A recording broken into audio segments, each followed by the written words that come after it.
Welcome everyone to a very special Edtech Elixirs. I'm very excited to do a virtual interview. And first I have to identify the place that we're in right here. We are in the campus. It is a virtual campus. It is the Douglas Stewart Education Campus. And the software that we're using for this virtual experience is Verbella. And we'll have links and more information about that in our entry later. But we're not alone. We are here with a teacher who has taught virtually, and I have lots of great questions to ask. And so I'm going to sit down here to speak to Matthew Hodge. But he goes by Hodge, so from this point forward, we're going to Hodge. Welcome to Edtech Elixirs, my first ever video interview for this blog. I would love for you to just briefly share your story leading up to the school that you're teaching in currently. Sure. So I think it's a bit of not the normal approach that folks take to get into teaching. I entered public education through what's called career technical education. And it's something we have out here in California, and I think most states have it, where you take somebody from industry and then you bring them into the classroom to teach their subject area for a college and career-ready course. So it's called CTE, and we have credentialing programs for it, and that's how I ended up in teaching. So that road was started me as sorry, might have to edit that cough out there. I had a tickle in my throat. Sorry. Oh no, you're fine, dude. You're doing good. I didn't even hear it. Keep going. Anyhow, I always wanted to make video games. Even as a kid, and so that pushed me to go and get an associate's degree in digital animation and to try to make it in games and animation. But you know, where I live, that's not something that happens. So I ended up becoming a web developer, and I became a self-taught programmer. From there, we had a local tech scene starting up with something called Bitwise, and I entered some competitions called 59 Days of Code, and I would show off little game prototypes that I had made with the Unity game engine. And I would also do some Twitch streaming where I would, during the competition, I would talk about what I'm building, how I'm building it. And it caught the eyes and ears of the right folks, I suppose. After all of that, I was invited to teach a boot camp class for something called GeekWise, and I taught HTML and CSS. I did that for about a year for like 6-week on rotation courses. And at that point, it turned out somebody that worked with GeekWise also worked for this little program that our public education system here runs called CART, Center for Advanced Research and Technology. And they had a game design program, which I also happened to be an industry advisor to. So I had multiple connections into the class, but one of them ended up being somebody who was overseeing me at GeekWise. And when their teacher kind of left on short notice, they didn't know what to do. They had like 2 months until the start of the next year, a full class of students that wanted to learn game design and no teacher. So on just an associate's degree and my experience as a web developer, they brought me into the classroom. And from there, I found some passion for it. I loved teaching it. So in order to kind of level up, I went on to get a clear credential for teaching my subject area. And I went and got a bachelor's in software development, and just last summer finished a master's in applied computer science. So now I feel like on paper I fit in public education. And that was 8 years ago, that whole trek into public education.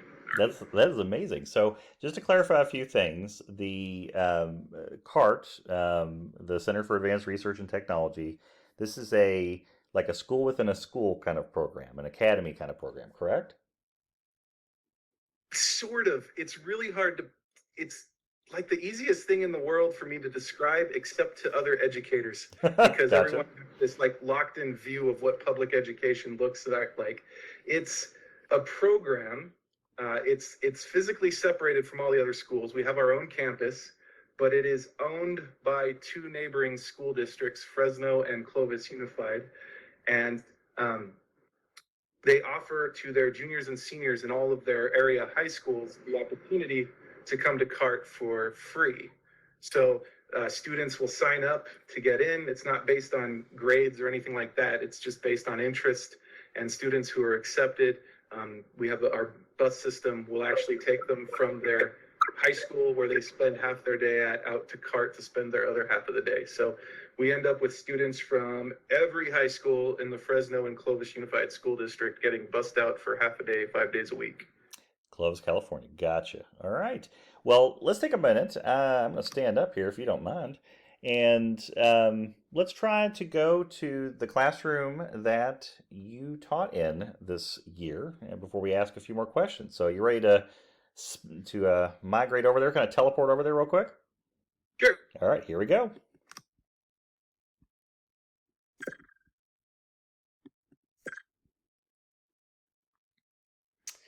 And here we are. So as you can see, and one thing that we wanted to kind of emphasize is that this is a real virtual space of a classroom. We're walking around, we see desks that we're able to sit in. As I turn and kind of pivot, we're seeing what would be considered the front of the room. So with that said, I'm going to ask the next question. I can understand the pandemic, like it did for so much of us, leading us to try different things. And so, you came to a virtual classroom as an opportunity and option. But start with, from that dream, from that idea, how did you stumble into the Verbella software and this Douglas Stewart campus, this education campus itself? Yeah. So, well, as I had kind of said previously, just last summer I was finishing a master's in applied computer science, and my dream was always to be a game developer. But then, of course, one of the things that happened is I became a father along the way, and I still love video games. But if I were to go and work for a game company, I think I would rather find a place to use these game development skills to build software that has value beyond entertainment. So as I was completing my degree, LinkedIn, I guess, knew I was completing my degree because I was posting, and I was posting that this was the year I was finishing. And anyway, I got bombarded by job postings, and Verbella kept coming up in the feed about needing a Unity developer, and it was tempting me away from education. I really would. Anyway, so eventually last summer ended. I was so consumed with my master's program that I wasn't thinking clearly about the pandemic at all. I was just thinking about what's my next move. And I decided, I saw the screenshots, and just on the screenshots, I knew this thing was built in Unity. So I logged into their open campus product, kind of walked around and talked to some folks. And slowly, as the year began to start, my brain came back into the classroom. I said, no, the classroom's where I'm going to be. But I discovered this thing that I think we can use a whole lot better than Zoom. So that's how I found it. And then I just sort of haunted it for a while, talking to people. You were a ghost. And, you haunted it like a ghost. Okay. Well, eventually in January, I convinced them. Well, it wasn't hard. They let me use a classroom to do a 2-hour showcase. We usually do a live presentation showcase every year. This year we had to cancel the live part, except for my class, we did it anyway. And we pulled it off so well that they introduced us to the Stewart company who was running this campus, and they really wanted a live class trying it out. They wanted students in here day in, day out. So that's how I ended up here. That's awesome. Well, walk us through a little bit about what would be a typical instruction an hour. And I know there's no such thing as typical. I understand that, but give me an idea of, from a student's perspective, the class begins. Walk through what an instructional hour is like when you're holding one of these virtual reality classes. Okay, sure. So one thing to note is that when I was teaching, our classes are combined with different academic subjects. So there was actually a credentialed English teacher that was in here with me, and we co-taught English parts of the class while I handled the technical. So the English teacher and I would be in here, we'd greet the students. And once we were all here, we really started it like a normal day. You got the board up here, and it's fully controllable.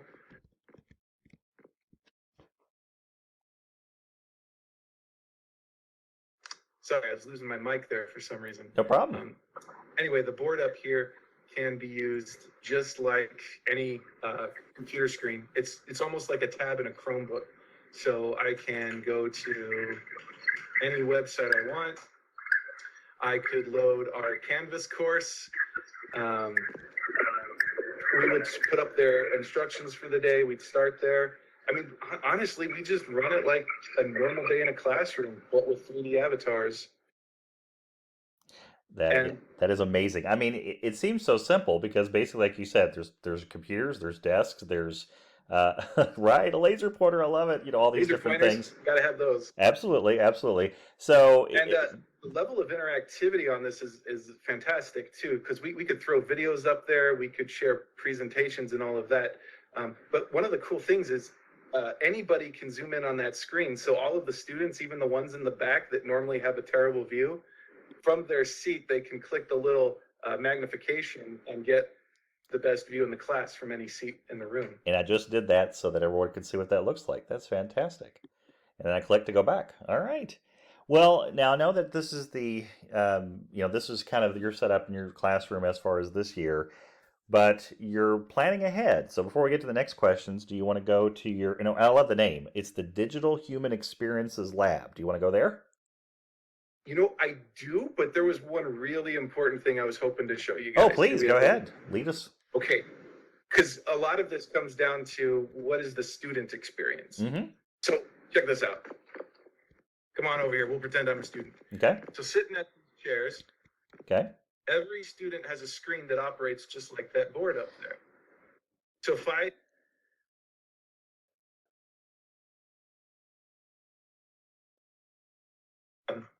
sorry, I can share my desktop to the screen. And we're getting a little bit of that echo feedback, but I can see from my viewpoint, I can see how your computer screen has changed. Yeah, and I'm on my Retina Mac, so there's a bug in that. Unfortunately, the screen is small and not taking up the full thing. My students didn't have that problem, but the reason that was so important is because when it was time to work in software like Blender, Unity, or anything they're doing on their desktop, they can all share their screens to these computers. And what I can do is actually walk around the class and see what's on their screen, see what they're actively working on. I can come up over their shoulder and see if they're stuck on anything or offer some advice. That's amazing. And with the spatial audio, I can like shout out like if there was a student that I saw that was struggling with the same issue, I can just turn and yell to them, "Hey, come over here real quick. Can you show this kid what you just did?" And then we'd end up crowded around a computer offering advice. And I mean, the best way to describe it is to say it was like we were just in the room together. It took away all of the problems we had trying to do this kind of teaching over Zoom or any kind of normal screen sharing software. It was just natural. That is awesome. Are you ready to go to the DHE lab? Yeah. All right, let's look at it. Hang on, here we go.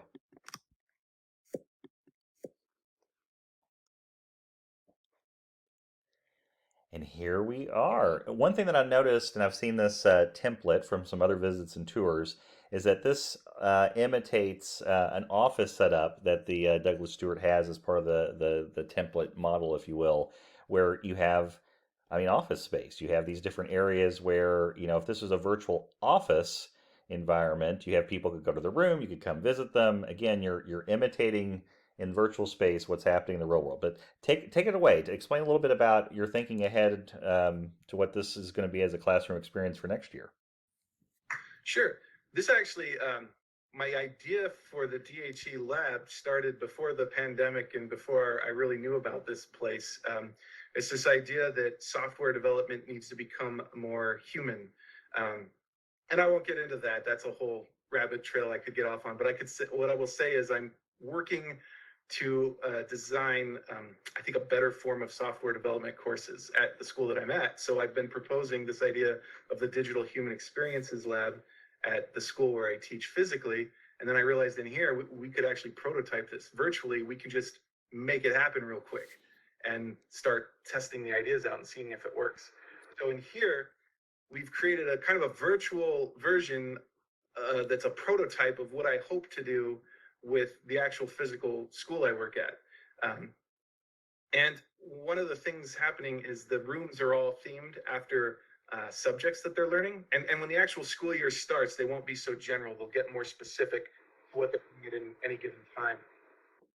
So a couple ways I see this going next year that I hope to use it is study groups. So for example, Let's just say a student realizes at 9 p.m. at night that they had an activity that was due the next morning and they haven't done anything on it. I'm sure students are rarely in that circumstance, but virtual and they would, real, yeah, that's the same. Yeah, go ahead. right? So normally they'd be like freaking out. Oh no, let's log into Google Classroom, Canvas, or wherever we keep the stuff. Oh, I got all this stuff to read. Can I understand it? Oh man, it's late. I just want to go to bed.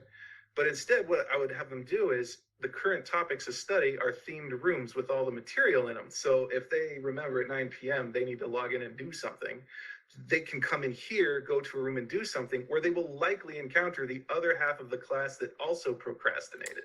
Gotcha. And now all of a sudden you have like an improvised study group. You show up to a place instead of showing up to a website, logging in and reading a PDF.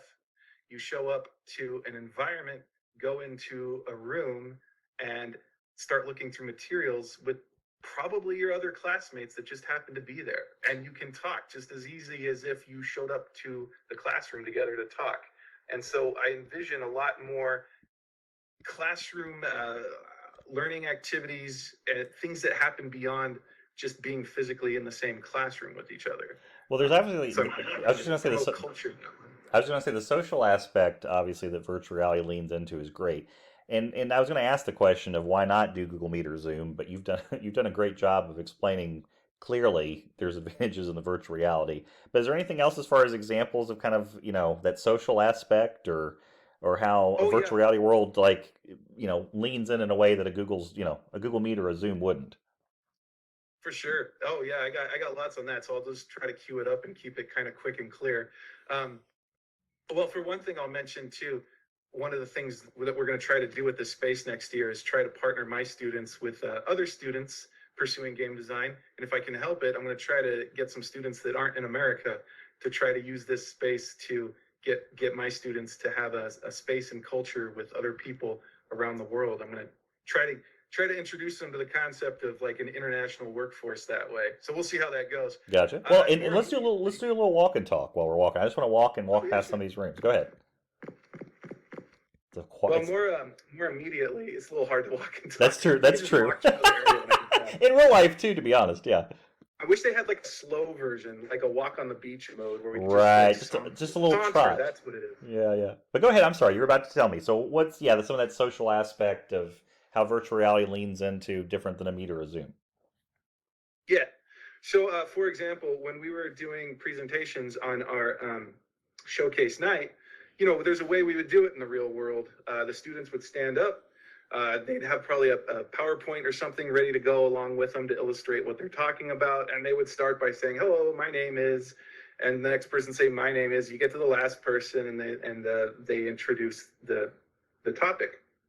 Well, on Zoom, the way this normally goes is you have all your Brady Bunch faces, and half of them aren't paying attention. And when it's a group's turn to give a presentation, somebody in the group is completely zoned out, not paying attention, possibly playing Fortnite, and it's their turn to talk. And there's no cues. There's no environmental cues for them to realize that. They would have had to actively been paying attention to know where they're at in a presentation.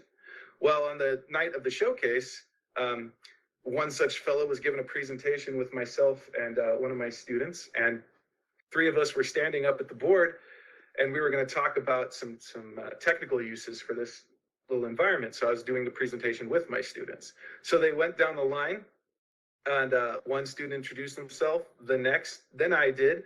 Then the student that started making the introductions was supposed to give his speaking line and start talking, but he was just standing there.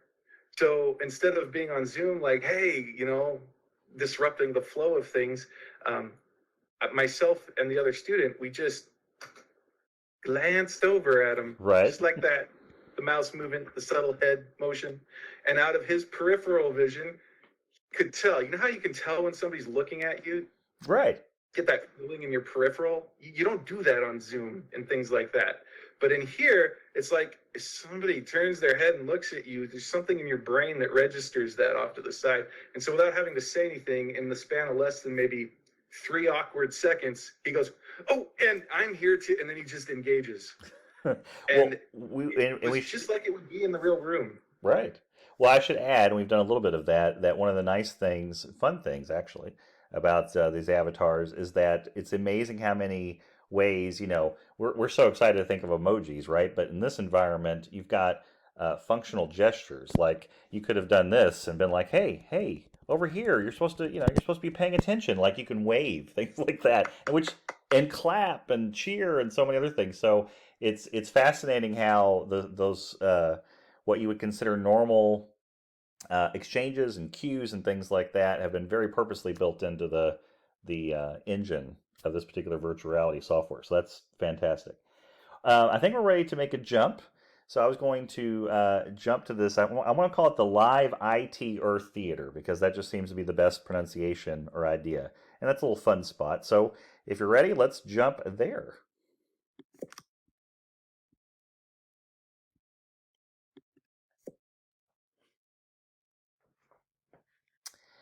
And here we are. And I just love this space. And I'm going to walk down here. The thing that's great about this is that this is yet another environment where you could have that auditorium kind of experience. You might have a presentation or possibly a lecture. Students can sit in the chairs. Again, you have the computer interface here where you could use this just like you would in real life, where you have a giant computer screen that no matter where you are, no problem, you can click on and zoom in.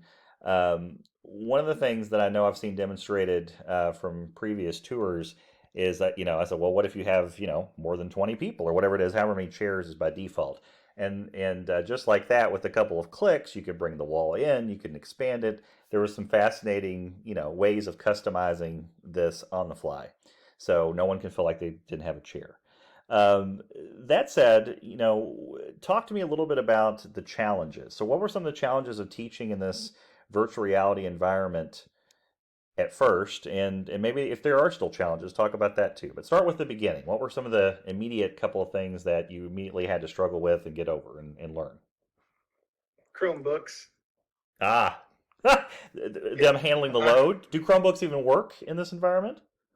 No, they don't, and that's what our school districts gave to all the students. So I had to overcome that one first of all. Um, yeah, it's an affordable go-to solution, and it works for most people's scenarios. But it's not for this particular platform. Understood. So the first thing I had to do was make sure all of my students, it's that accessibility thing. I had to make sure all of my students had access to be able to use this environment, and I solved that piece of, in ways. But beyond that, getting students to realize that it isn't a video game. The same thing with parents.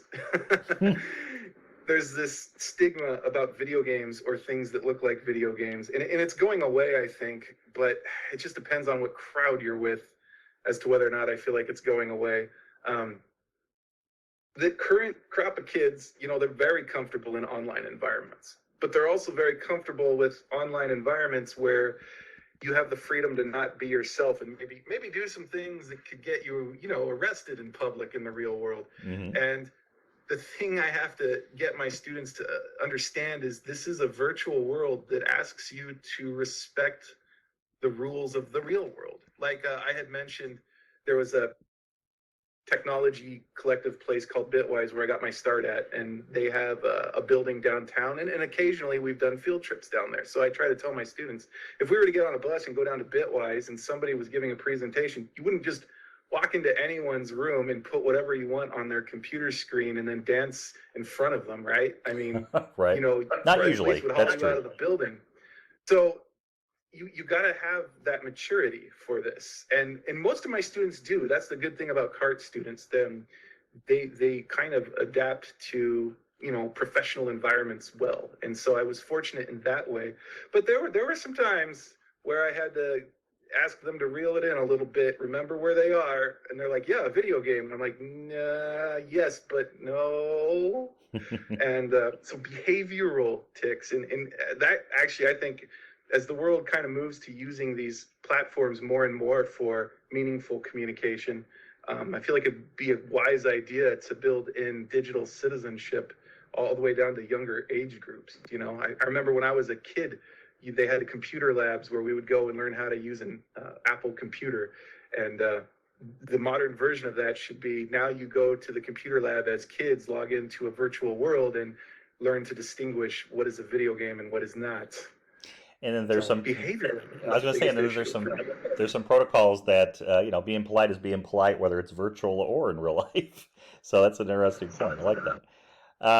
I've got a teacher lounge that I would love to see, which is probably not going to be a typical teacher lounge. I know this, but I would love for us to visit that real quick. So you ready to make the jump? Sure. All right, here we go.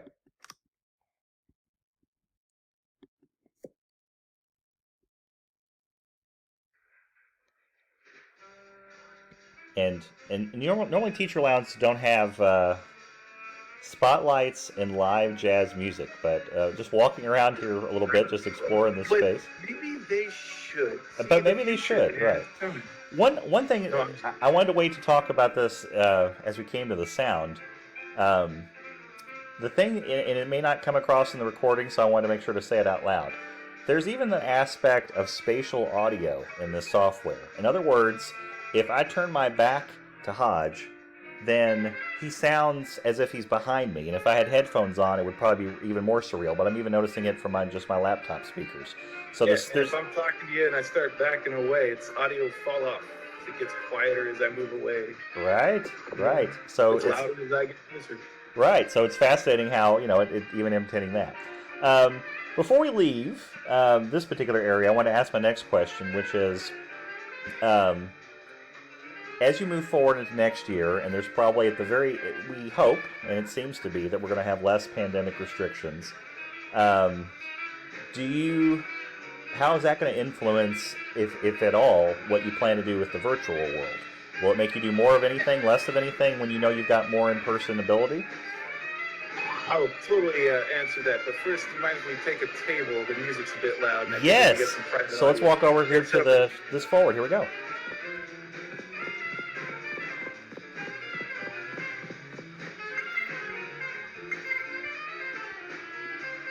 Oh, you can still hear the music over here. We have the vending machine. Well, tell you what, let's go to the last stage and we'll ask our last couple of questions. I want to check out this lovely Monona Beach. You ready? Yeah, we'll head to the beach. All right, let's do it.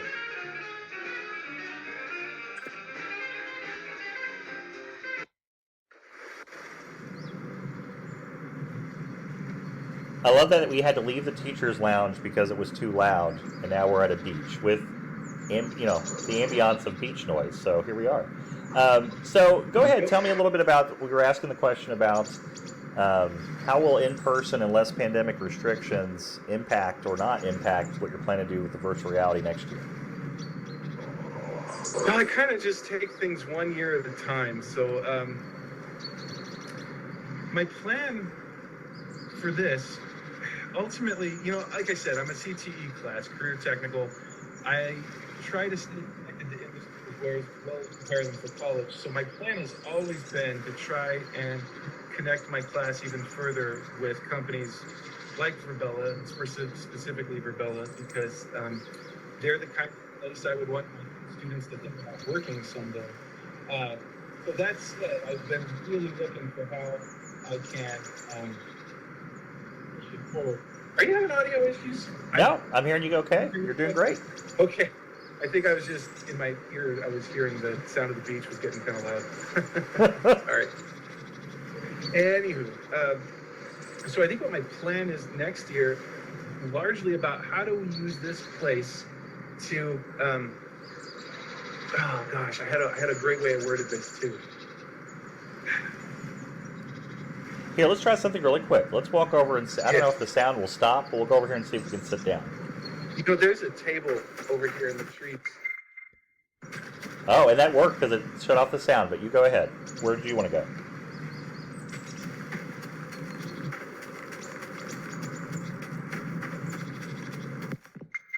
Oh. That's better. Oh, that's good. See, this is what I thought was going to happen in the speakeasy. I thought we were going to sit at the table and then the environmental audio would cease, but that's just not how that one works. Awesome. But go ahead. So you're talking, okay, so virtual reality versus the more in person. Go ahead. So my goal is always to connect my students to industry, in my industry being game and simulation and all of that. So I'm always looking for the ways to make this kind of thing work and keep my class and myself connected to companies and products like this.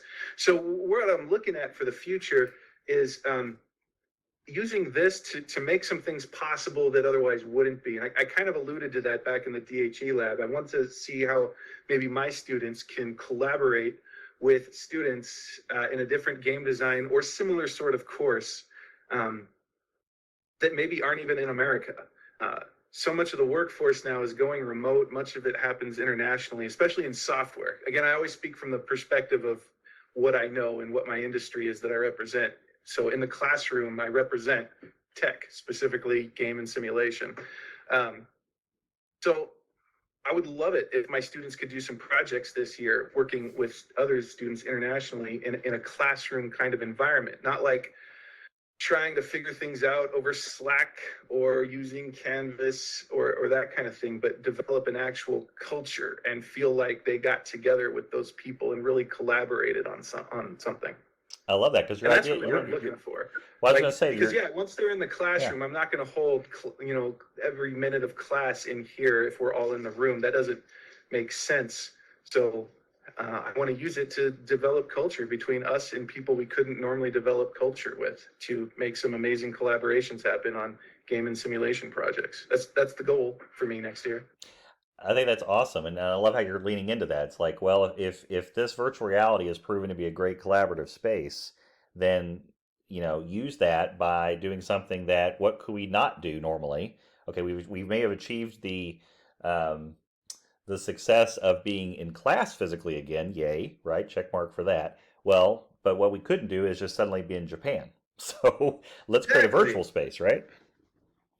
Exactly. And if you don't mind, can I just point something out because the nerd in me just has to make sure I make it clear. Yes. We keep using the term virtual reality.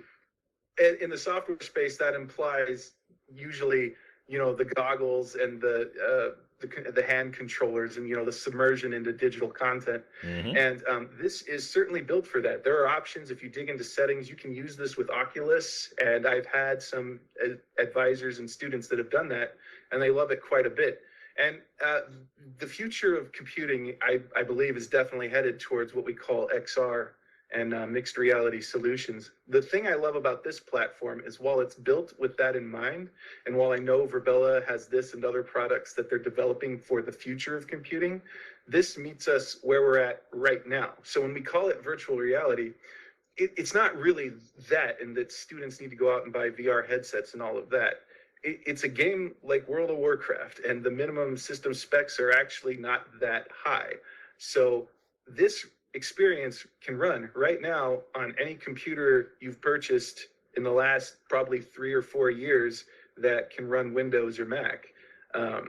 So it's not something you have to buy new equipment for. It's not something where you now have to accept a new paradigm in technology use. You can use it just like software you already use. And every student who's ever loaded a 3D video game is instantly comfortable with this. Not to mention, Yeah. because it's built in Unity, by default, it actually works very nicely with an Xbox 360 controller. So I've had some students controlling class with a game controller. That's awesome.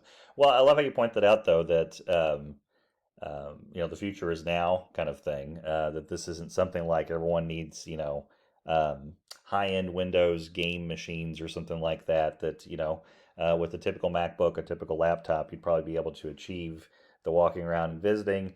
And really, even more than that, it's that the tools aside, and the thing, Hodge, that you've been awesome about all throughout our interview today is, yeah, so there's this, and yeah, it's a model, and now we're sitting in a park near a virtual beach, blah blah blah blah blah.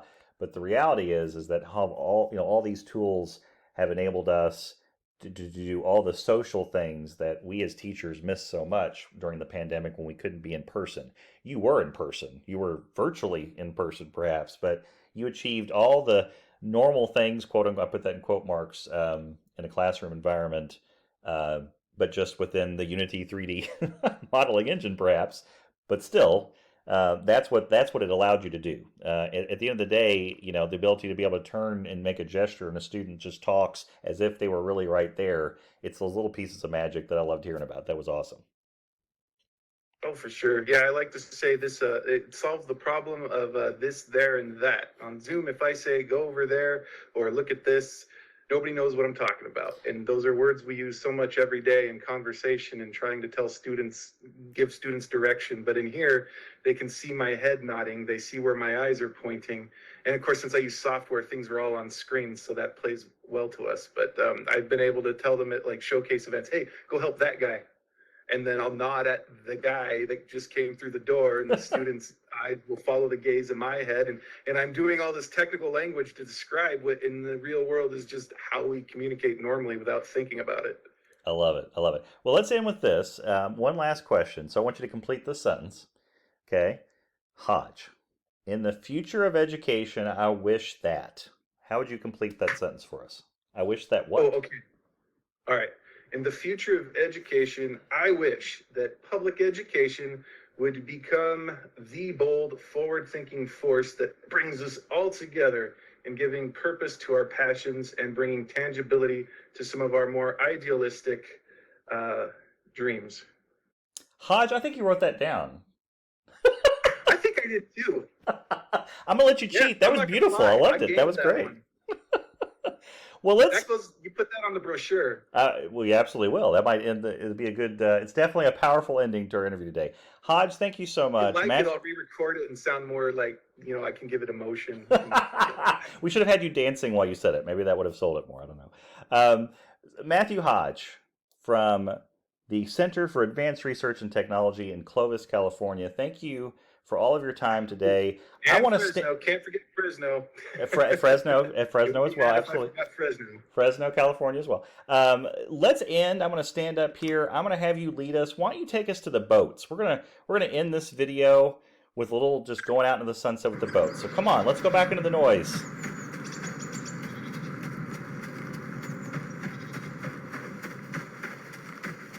Which boat? Oh, this one. Yes.